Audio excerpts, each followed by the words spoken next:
السلام علیکم ورحمۃ اللہ وبرکاتہ۔ کیا آپ نے کبھی سوچا ہے کہ ہم اپنے ان پیاروں کو جو اس دنیا فانی سے رخصت ہوئے ہیں، ایسا کون سا تحفہ دے سکتے ہیں جو ان کے لیے بخشش کا باعث بنے؟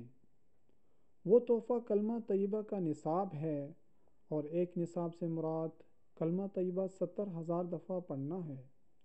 ایک دفعہ کلمہ طیبہ پڑھنے پر اللہ تعالیٰ 4,000 نیکیاں دیتے ہیں، اور نبی کریم صلی اللہ تعالیٰ علیہ وسلم نے فرمایا، جو بندہ ہر روز 100 دفعہ کلمہ طیبہ کو پڑھتا ہے تو جب قیامت کے دن قبر سے اٹھے گا تو اس کا چہرہ چمک رہا ہوگا، اور جو اس کلمہ یعنی 70,000 دفعہ پڑھ لیتا ہے تو اس کی بخشش ہو جاتی ہے، اور جس کے لیے پڑھا جائے تو اس کی بھی بخشش ہو جاتی ہے۔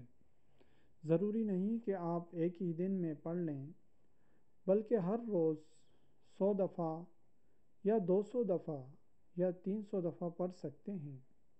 لہٰذا آج سے ہی اپنے لیے اور اپنے فوت شدہ پیاروں کے لیے پڑھیں۔ اس کے فوائد صرف آخرت کے لیے نہیں بلکہ دنیا کے مسائل بھی حل ہوتے ہیں، پریشانیاں دور ہوتی ہیں، قرض ادا ہوتے ہیں، اچھے رشتے ملتے ہیں، غرض ہر قسم کے مسائل حل ہوتے ہیں۔ بلکہ کیوں نہ ہو، جو کلمہ آپ کی آخرت کی نہ ختم ہونے والی زندگی بناتا ہے، وہ دنیا کی چند روزہ زندگی کو کیوں نہیں بنائے گا؟ لہٰذا شروع کریں پڑھنا، اور اپنے مسائل حل ہوتے دیکھیں اور آرزوئیں پوری ہوتی دیکھیں۔ آپ سے درخواست ہے کہ اس پیغام کو زیادہ سے زیادہ پھیلائیں۔ جتنے زیادہ لوگ عمل کریں گے، آپ کی دنیا و آخرت اچھی ہوگی انشاءاللہ تعالی۔